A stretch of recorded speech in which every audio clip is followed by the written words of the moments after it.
Здраво и добро уште едно видео, каде што ова видео ќе разгледаме како од тој месенџер RNA транскрипт, значи дали имавме DNA, транскрибиравме, препишавме месенџер RNA транскрипт и како сега од тој транскрипт ќе добиеме протеин. Сега спомнавме дека кај прокариотите, прокариот, имаме DNA, ќе ја забележиме со жолта боја, имаме DNA, месенџер RNA транскриптот која се прави, и одма тој се транскрибира, бидејќи тука има рибозоми, и исто одма се прават протеини, така транслација, односно правење на протеини. Сега, тоа беше кај прокариотите, кај еукариотите, кај што имаме клетката, така поголемо направиме, имаме клетка, имаме јадро, DNA е внатре, и за да се прави месенџер RNA транскрипт, тој треба да се процесира, па да излезе надвор, па да иде кај рибозомите, па да се направи протеин. Така, да се направи протеин. Сега ние ќе го разгледаме овој процесот на правење протеини. Но пред тоа да го разгледаме, треба да спомнеме што се тоа протеин. Мислам на кратко. Значи протеини се многу сложени биолошки молекули кои што се изградени од аминокиселини. Тука на сликава имаме сега аминокиселини, да земам црна боја. Значи имаш различни видови на аминокиселини, главно е дека имаат аминогрупа, карбоксилна група и така натаму. И една R група која е различна кај сите, освен кај глицин каде што има H. Добро, значи имаме околу 20 аминокиселини, значи бележиме 20 аминокиселини кои се редат по некој си даден редослед и зависно од редоследот се добиваат различни протеини, зависи колку аминокиселини има. Така, например, ако ја ставиш првата, сега ќе бележиме со бројки само. Прва аминокиселина плюс 5 аминокиселина плюс 6 плюс 11 аминокиселина. Тоа е, например, еден протеин. Така, можеш да имаш протеин кој ќе биде втора аминокиселина плюс 6 аминокиселина плюс 6 аминокиселина плюс 6 аминокиселина плюс, не знам, 20 аминокиселина. Тоа ти е друг протеин. И така натаму и така натаму. Значи има огромен број комбинации. Има повеќе комбинации него што има атоми во универзум. Многу повеќе него што има атоми во универзум. Значи незамисливо голем број на комбинации. Така што никогаш нема нови протеини, секогаш може да направиме нов протеин. И така. Сега, како DNA ја носи информацијата за правење на протеини? Значи DNA носи информација која аминокиселина треба да дојде по кој редослед. Така. Значи овдека запишавме некои рандом си верзии, прва аминокиселина плюс 5, например ако им ставиме овдека нумерација, да речеме дека ова е прва, ова е втора, ова е трета, ова е четврта, пета и така натаму. И сега ние тука направихме некои си рандом броеви. Ама например за да направиш некој точен протеин, например ти треба протеините кои го градат хемоглобинот, односно глобинските синџири од хемоглобинот, треба да имаат одредена структура. Така ќе направиме со X црвено божемски. И сега тој мора да има одредена структура која ќе биде, не знам, 3 трета аминокиселина плюс трета плюс четврта плюс 19 и мора таа структура да биде за да работи протеинот, не може да е никоја друга. И како DNA, како генетскиот код, односно како тој месенџер RNA транскрипт, ја дава информацијата за како треба да идат аминокиселините. Се е поврзано со азотните бази. Значи знаеме дека имаме 4 азотни бази. Значи имаме А, Г, С. Сега кај бидејќи е месенџер RNA транскрипт У, не Т. Добро. Сега да речеме дека една буква кодира за една аминокиселина, например ако е буквата А, ја ставаш првата аминокиселина, ако е буквата Г, ја ставаш петата аминокиселина, ако е буквата С, ја ставаш, не знам, седмата, ако е буквата У, ја ставаш 11-тата. Така, некој нема врска. Ако би било вака, тогаш ти би можел да кодираш само за 4 аминокиселини. Така, ти ќе направиш некој си код по кој редослед да идат, ама ќе можеш само 4 аминокиселини да запишеш. Така што не може да биде една азотна база да кодира за една аминокиселина. Така да земеме по две. Например, ако земеме по парови, АГ парот кодира за првата, ЦУ парот кодира за, не знам, втората аминокиселина, ако имавме, не знам, си ЦЦ парот кодира за некоја си трета. И така, наму ќе си речеш, добро, вака можеме да ги исполниме сите. Но всушност нема доволно комбинации. Бидејќи имаме 4 азотни бази, ако ги помножиме по 4, бидејќи користиме две места, првото место може да бидат 4, второто место може да бидат 4, добиваме 16 можни комбинации, што не е доволно за 20 аминокиселини. Тоа значи дека минималниот број кој треба да се користи е всушност 3 азотни бази. Значи тоа ќе биде 4 по 4 по 4 еднакво на 64. И за некој ќе се рече, добро, имаме 20 аминокиселини, а имаме 64 можни комбинации. Тогаш кога имаме вишок. Но вишок не е ништо страшно, така вишок не е страшно. Страшно е кога немаш. Кога немаш доволен број комбинации, не можеш да кодираш информација за сите аминокиселини. А вака кога имаш вишок, може на пример 5 различни кода од триплети од азотни бази да кодираат за оваа, 3 за оваа, 2 за оваа, по 1 за оваа, по 1 за оваа, не знам, 5 повторно за оваа и така натаму, и ќе стигнеш до 64.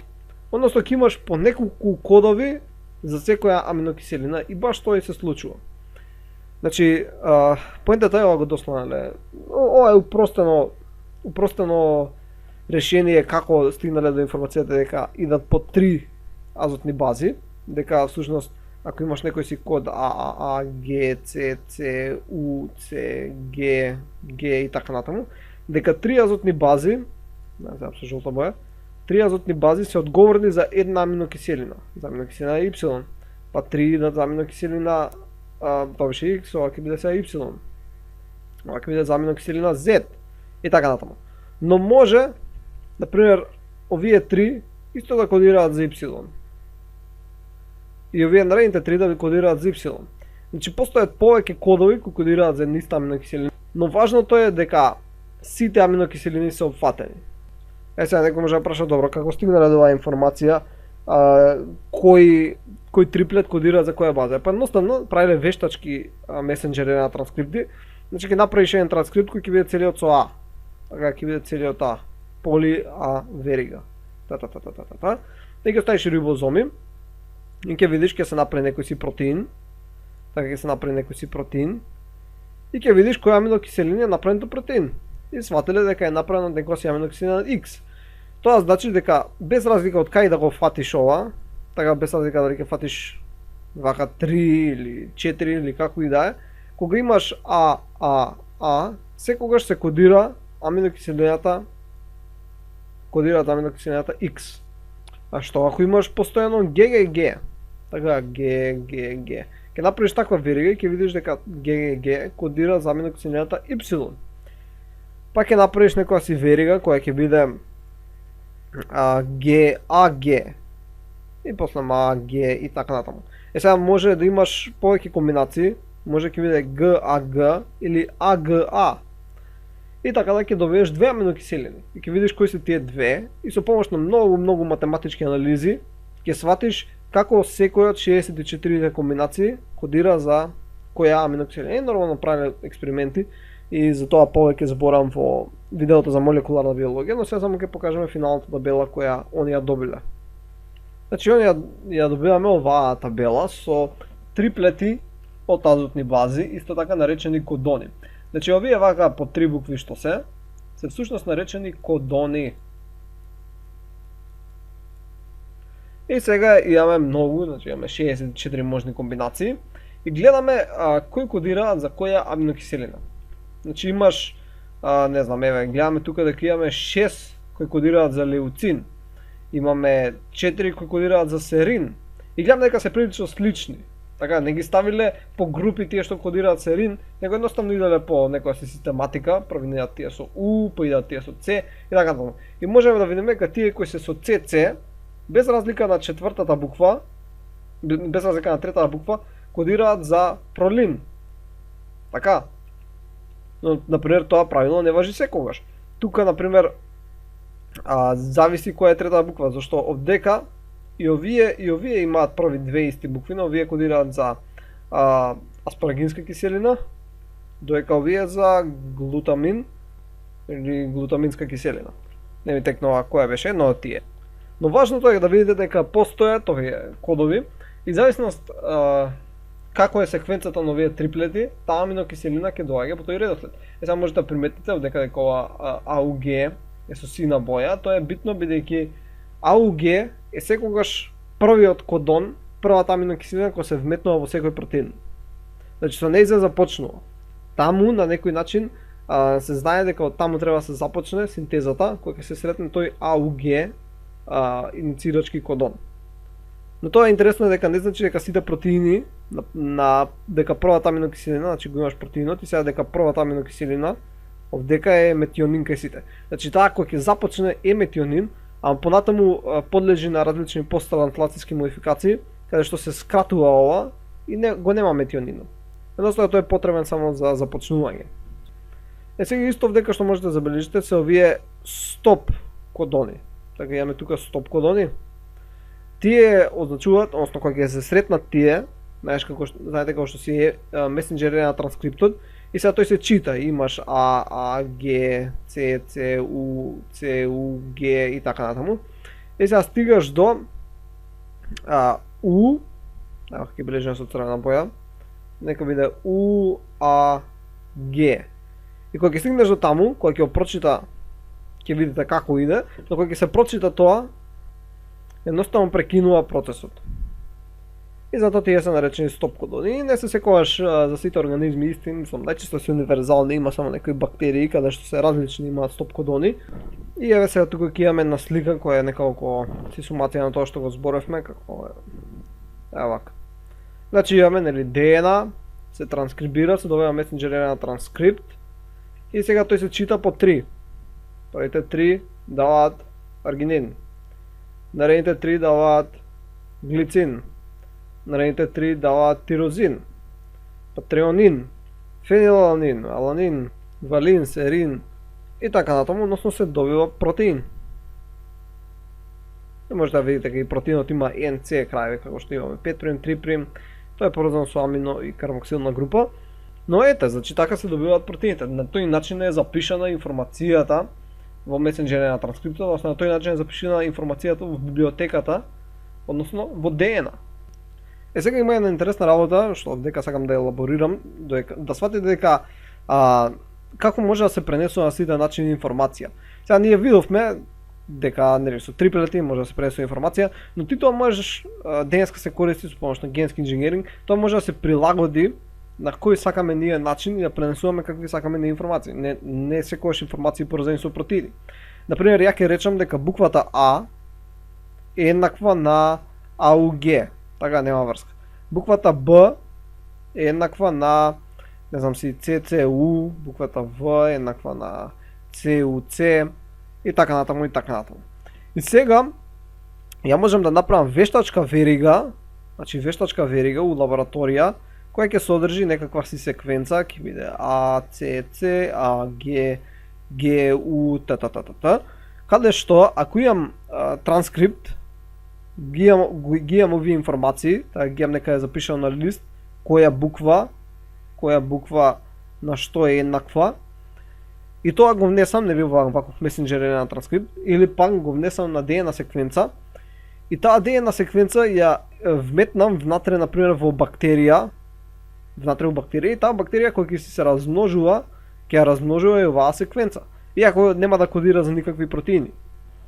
Е сега интересно што некој може да изолира ДНА од таа бактерија и да го прочита овој код.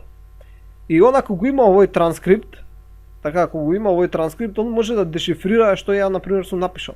Овдека например може да пишува овие 3 например да се буквата Ј, ова да се А, овие да се С и да пишува јас денес снимам видео. Или некоја си која била информација. И на тој начин може да се пренесуваат какви сакаме пораки, а да бидат шифрирани на таков начин што ќе бидат вметнати внатре во некои живи организми. И не само обични текстуални пораки, него може да се снимаат цели видеа да се стават внатре у ДНА. Сега ќе се рече како ќе ставиш видео внатре у ДНА. Епа видеото, какво било видео, само те забегуваме од темата, но интересно е. Какво било видео е всушност слика од нули и единици. Така бинарна слика од нули и единици. Е сега ти можеш да речеш дека 1 е еднакво на АТ парот, 0 е еднакво на ГЦ парот. И ти можеш да направиш цела ДНА, ти можеш ова да го вметнеш во ДНА молекула која ќе биде дешифрирана со баш таа секвенца 1 0 1 0 0 1 0 и така натаму и така натаму. И тоа можеш да го вметнеш у DNA и некој после да изолира таа DNA, да го запише тоа на негов компјутер и компјутерот ќе му го отпле, ќе му го пушти видеото на некој начин. Значи ова има огромни апликации, нормално денеска е уште многу тешко да се прави, иако може да се направи. Има видео на интернет за првото видео кое било складирано внатре у DNA. Но можеби нема да има толку практични примени во секојдневниот живот, ама ова ќе го користи сигурно војската за криење на какви било пораки или шифрирање. Например, можеш да ставиш една порака внатре у бактерија и таа бактерија да биде насекаде или да биде скриена некаде. Кај ќе ја најде некој таа бактерија? И така натаму. Но добро, забегавме малку од темата. Ајде сега да се вратиме на... Добро, да ја видиме, значи, рамки на читање. Значи, рамките за читање се многу важни. Од кај ќе се започне да се чита кодот? Сега рековме дека нели започнуваме АУГ, но зошто е тоа важно? Например, ако започнеш АУГ, првата аминокиселина ќе биде менционин, па ќе биде тирозин, аланин, цистин и така натаму. Сега, ако се помести рамка за читање за еден нуклеотид понадесно, сега место прво да биде метионин, ќе биде цистин. Па после ќе биде метионин, хистидин, аланин и така натаму и така натаму. Значи, као што можете да видите, целиот ланец од полипептиди е сменет. И, например, дури порано ќе заврши синтезата, наместо овдека да продолжи, едноставно наидува на стоп кодон, која прекинува синтезата. Или пак ако се помести за два нуклеотиди, исто имаме поместување на рамката на читање и погрешни аминокиселини ќе се внесат. Сега ако се помести за 3, тогаш не прави никаква разлика, само првата аминокиселина ќе ја нема, така и односно тука ќе си почне, ќе си има нормален полипептиден ланец, односно без првата аминокиселина. Затоа е многу важна рамката на читање. Сега да видиме каков дел всушност од тој месенџер на транскрипт се преведува, се транслоцира. Значи, месенџер RNA, која добивме, нели таа беше процесирана, промоторот не се транскрибираше, така да нема промотор, направена, има ставена е 7-метилгуанозинна капа, полиадинолатна опашка, и нели извршен е сплайсинг. Сега, има пак региони кои не се читаат, например, како што може да видите, овдека, има UTR стои за Untranslatable Region, така има преден 5' UTR, кој не прави протеини, едноставно е дел од месенџер RNA кој е потребен за да ја наводи каде да оди месенџер RNA и како да се прикачи, но тој не се чита, не прави протеини. Значи од тука започнува AUG. Така AUG старт кодон и започна да се чита натаму и на крај имаме 3' Untranslatable Region, што е најчесто, добро, завршува со стоп кодон UGA или како и да беа. Ги имавме нели 3 стоп кодони и тука имаме најчесто полиадинолатна опашка кој не прави протеини. Значи само ова зеленото е тоа што прави протеини. Добро. Ајде сега да видиме кој всушност ги носи аминокиселините за да може да формираат полипептид. И ќе видиме понатаму како всушност формираат, но да видиме кој ги носи. Тој кој ги носи аминокиселините е всушност tRNA. Значи транспортна RNA која има сложена секундарна структура. И тоа не е ништо друго, едноставно RNA која произлегува од DNA. Нели како што имавме, тука ќе отидам, нели како што имавме DNA и се правеа RNA транскрипти, така? Се правеше RNA транскрипт кој потоа прави протеини. Па сега, например, овој RNA транскрипт е месенџер RNA. И дали ќе биде месенџер или транспортни или рибозомална зависи од самата секвенца на нуклеотиди кои се на самата RNA. Така, например, тука може да се транскрибира и ова ќе биде tRNA, која понатаму ќе добие одредена специфична форма, нели како на оваа овдека сликава, ќе добие некоја секундарна структура. Или пак може да се транскрибира рибозомална RNA. Има уште многу други форми на RNA, но тие се главните. Ова месенџерот исто така некоја се нарекува и информациона, зависи од кој учебник учите. Сега. tRNA има различни структури, ги разгледуваме повеќе молекуларна биологија, но важното е дека има место за врзување со аминокиселината. Значи, аминокиселината ќе се прикачи овде некаде. Така, место за врзување со аминокиселината и има антикодон. Сега ова е многу важно. Антикодонот го гледаме овдека доле, со црна боја, ќе го гледаме овдека доле. Антикодонот е код кој е комплементарен, но спротивен на кодонот. А кодонот беше секвенца од 3 нуклеотиди, кои кодираат за одредена аминокиселина, така. Сега, например, ја имаш оваа ТРН овдека што ја гледаме, и она има антикодон CGU. И оваа ТРН секогаш носи една аминокиселина. Например, овдека се врзува аминокиселината фенилаланин. Сега не знам дали точно таа е, треба да видам од тоа нели листата што имавме со сите кодони кои аминокиселини ќе се врзат со нив, но да речеме дека носи таа аминокиселина. И сега, значи, антикодонот CGU секогаш ќе ја носи фенилаланин. И тој секогаш ќе се врзува на дадениот кодон комплементарно. Сега, тоа е антикодон и кодон. Важното е дека во растворот, во нуклеоплазмата, имаме многу вакви ТРН молекули кои ги носат сите аминокиселини. Значи, ова е, например, клетката, така тука имаме јадро, и внатре во... да речеме дека само ова е јадрото, за да не комплицираме. Има многу ТРН кои ќе бележи някакви како плюсчиња. Има многу ТРН и сите носат различна аминокиселина, така? Ова носи таква, ова таква, таква. Значи, во самото јадро, во нуклеоплазмата се наоѓаат многу ТРН кои ги носат сите аминокиселини со нив. И секоја ТРН врзува различна аминокиселина.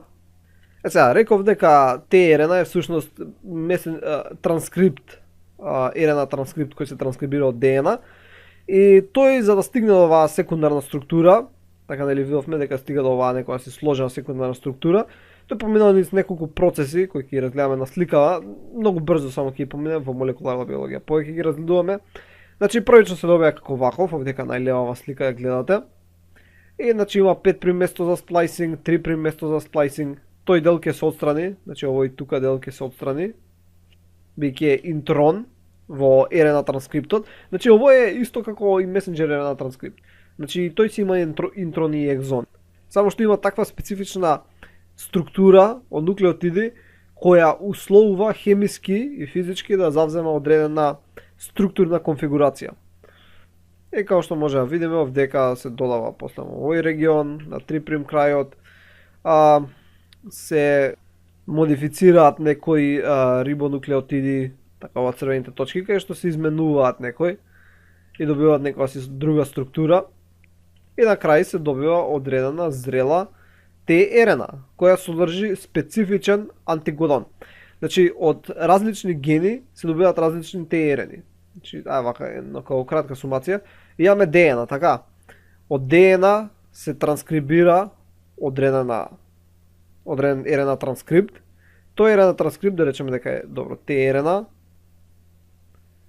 И сега тој подложи на овие горнија процеси кои видовме, значи се кратнат делови, па се прави сплайсинг, се додаваат секвенци, се изменуваат некои постојани секвенци и така натаму ќе се добие ТРН кој ќе бележи со плюс. И да речеме дека ова е ТРН КЕЦ. Но таа и оваа, например, ТРН, да речеме дека се врзува само со аминокиселината фенилаланин. Тропом, значи нема врска. Додека ТРН која се синтетизира од овој овдека ген, значи гените кодираат за функционални молекули. ТРН е функционална молекула. Значи ТРН која се кодира од овој овдека ген, и оваа ќе биде ТРН, исто и код другата, така. Но оваа ќе биде друг вид на ТРН, која ТРН 2 да речеме, која за незе се врзува аминокиселината цистеин. Така што, имаме различни ТРН за секоја аминокиселина. И секоја различна ТРН се синтезира од различен ген. Например, тука имаме друга ТРН. ТРН од трет ген некој. Значи, овој овдека е некој трет ген. И така ќе се врзува за трета некоја аминокиселина. Така. Овдека сега на оваа слика можеме да видиме како всушност ТРН се приврзува со аминокиселината. Значи имаме си некоја аминокиселина со присуство на АТП, се испушта пирофосфат, значи стигнуваме до АМП, бидејќи овдека има 3 фосфори, така, 1, 2, 3, а бидејќи се изфрлаат 2 фосфори, останува 1, така да ова ќе биде аденозин монофосфат. Така и тој аденозин монофосфат, сега зашто се оттргнал еден кислород, значи овој кислород го немаме, и ова аминокиселина се нарекува аминоацил АМП, и во присуство на ТРНА, посредувано од одреден ензим, односно аминоацил ТРНА синтетаза, се прави аминоацил ТРНА. Така, значи сега ја имаш РНА, транспортната РНА, ТРНА, која се поврзала со одредената аминокиселина и сега како таква обстоја во нуклеоплазмата. Добро, сега значи ја имаме ТРНА која е спремна и сега ни треба остатокот од машинеријата. Значи имаме месенџер РНА, односно информациона која искочи од процесот на транскрипција. Имаме сега ТРНА која носи аминокиселината и сега ни треба уште рибозомална РНА. Сега, рибозомалната РНА исто доаѓа со транскрипција од ДНА и таа заедно со присуство на протеини гради рибозоми. Така, значи рибозомална РНА плюс протеини, протеин ни гради рибозоми. Значи рибозомите изгледаат вака шематски секогаш прикажани или пак вака изгледаат ако ги гледаме шематски на протеинска структура.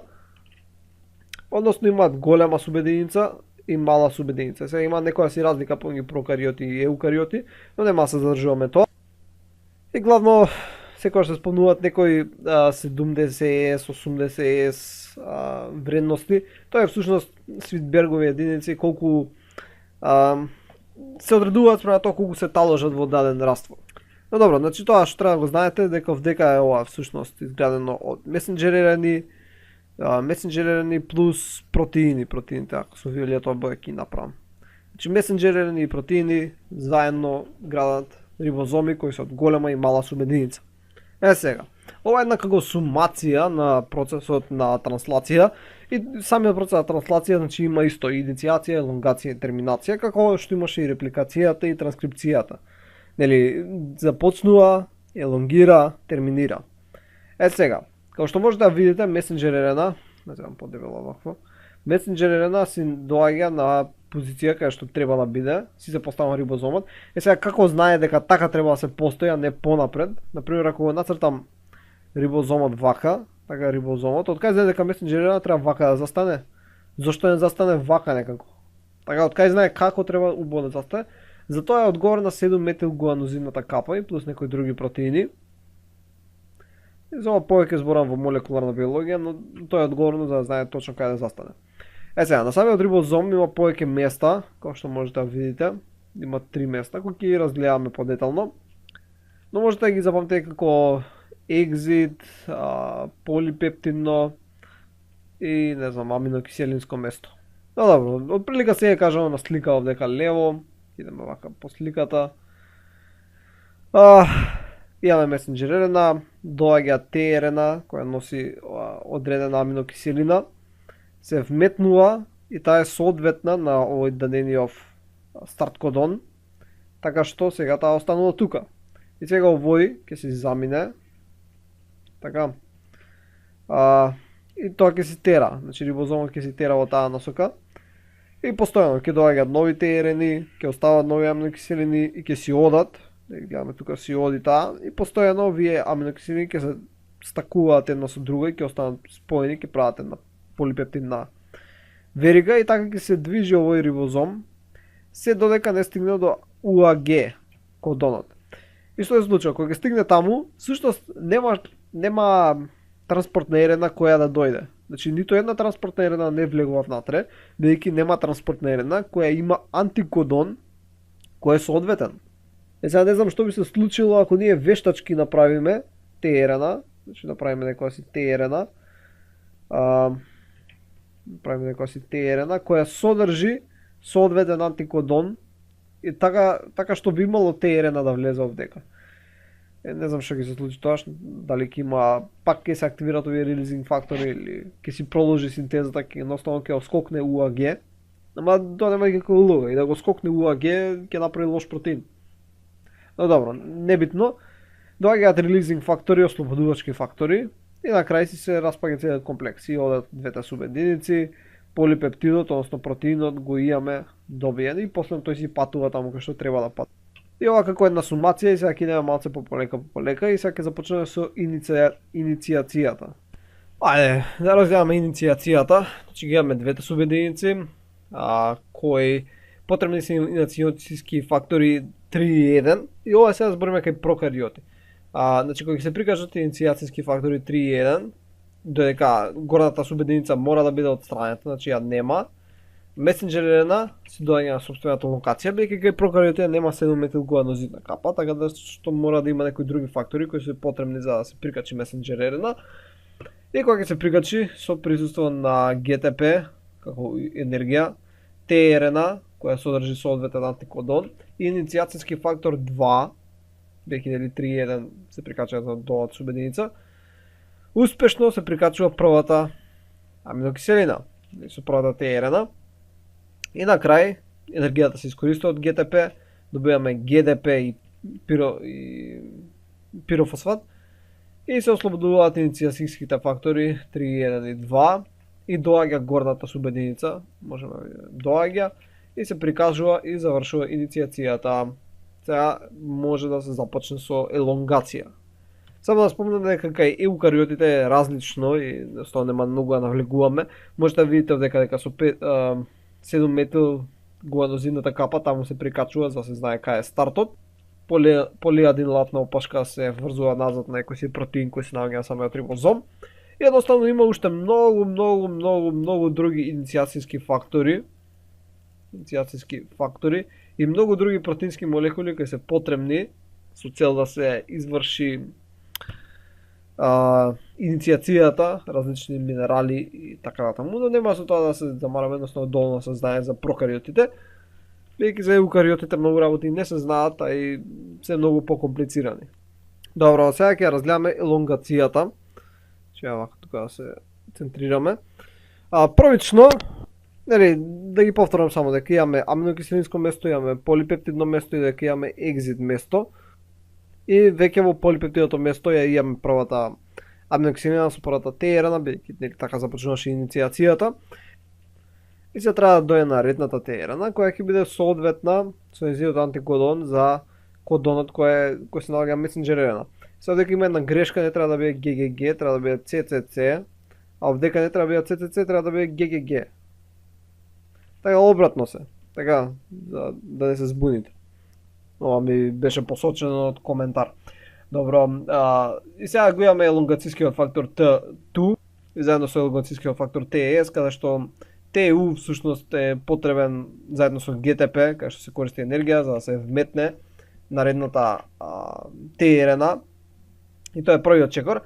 Сега, вториот чекор, добро, тие пак ќе се вратат, ќе се рециклираат на некој начин.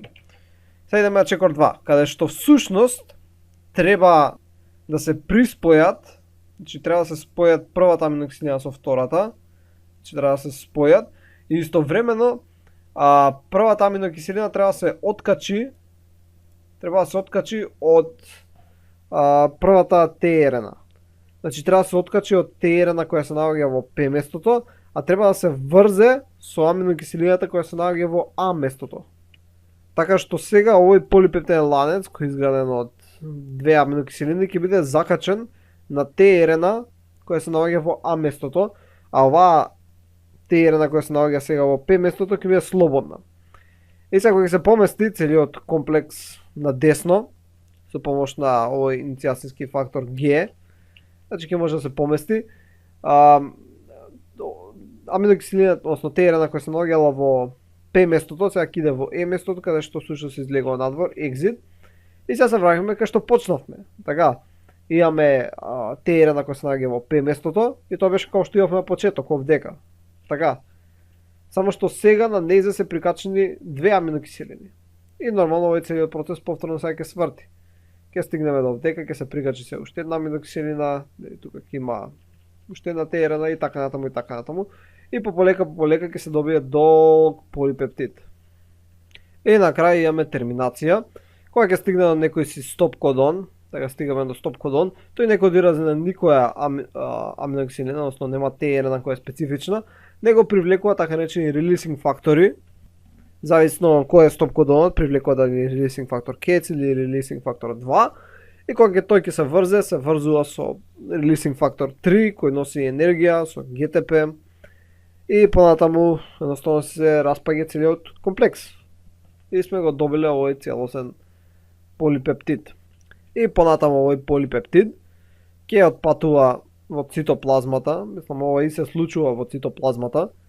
И како таков под дејство на различни други протеини ќе се добие својата конфигурација, плюс ќе се додадат на него одредени секвенци по пат на посттранслацијски модификации кои ќе успеат да го насочат каде треба да оди, бидејќи он се наоѓа во цитоплазмата, но треба да стигне некаде. И се додаваат плюс вакви секвенции, може да се додават шекери на него, така како да се стави шекер да се врзе за него. И понатаму како таков, тој знае на кај да се насочи.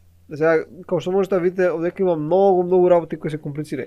Него ќе рече како се додаваат овие шекери на него, како се вршат сите овие посттрансплантацијски модификации, кој ги врши сите овие посттрансплантацијски модификации, нели ова додавање на шекери, додавање на некои секвенции.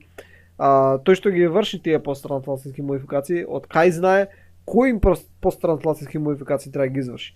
Например, како аналогија, да речеме дека овдека има човече кој го гледа протеинов и сега треба да одлучи што да му стави. Например, ако му стави овдека едно жолто, тогаш кога овој протеин ќе иде до органела X. Така, ако му стави виолетово, тогаш овој протеин ќе иде до органела Y. Сега, ова човече, наводните човече, нема никакви човечиња, од кај знае што треба да стави? Дали да стави жолто, дали треба да стави виолетово? Дали пак може да треба да стави шекер па да иде до органела Z? Или пак треба да ги стави овие две? И така натаму и така натаму. Значи има многу опции, се ова контролирано од чиста хемија и физика, значи нема човечиња. И се тоа многу сложени метаболички патишта кои контролираат каде треба протеини, колку протеини треба, како да се модифицираат за да стигнат до таму. И така натаму и така натаму. Нешто повеќе збориме во молекуларна биологија. Особено дека протеините всушност слично како месенџер РНА имаат интини и екзини. Значи не се нарекуваат екзони и интрони, него се нарекуваат интини, да речеме ова со протокол. Ова е например протеинот, тоа сега со зелена боја. Има интин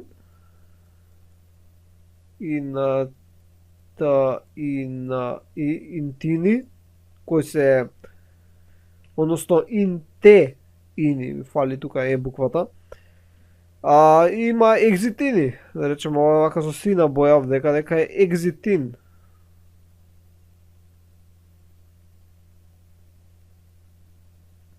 И сега има транслацијски модификации каде што ги се отстранат овие интеини, ќе останат само екзитини и ќе добиеш комплетен протеин. Значи има многу работи кои тука може да се збори, многу тоа се огромни науки кои проучуваат се поврзано со протеините. Но добро, тоа е тоа што треба вие да го знаете и ова беше на кратко за транслација, нормално како што спомнав и минатите две видеа. Убаво е да се видите на интернет, има многу овој видеа со анимации каде што ќе се разјаснат голем број контент. И сепак погледнете го видеото во плейлистата за молекуларна биологија каде што подетално ги разгледувам истиве работи. Добро, тоа беше се за ова видео, се надам дека научивте нешто ново и ќе се видиме во наредното